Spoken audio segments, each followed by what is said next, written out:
ఏడుస్తుంది? మొక్కు తీర్చుకుంటుంది శివగామి. అదేమీ బాధపడట్లేదు కదా? అది వద్దు చెప్పొద్దు.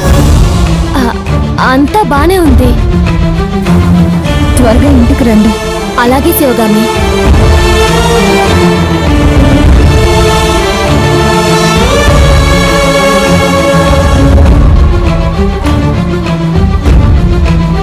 అమ్మగారికి పాప ఇలా చేస్తుందని తెలిస్తే చాలా బాధపడుతుందమ్మా.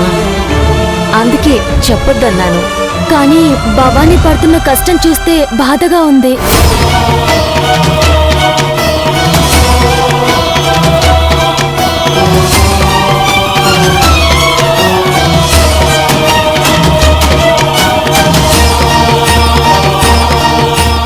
లేమ్మా.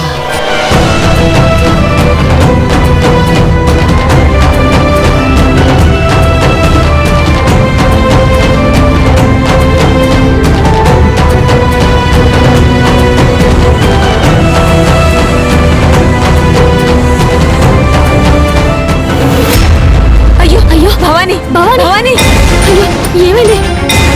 అయ్యో భవానీ లేమ్మా, కళ్ళు తిరిగి పడిపోయినట్టుందయ్యా. ఇంటికి తీసుకువెళ్తాం. జాగ్రత్త జాగ్రత్త. ఆ.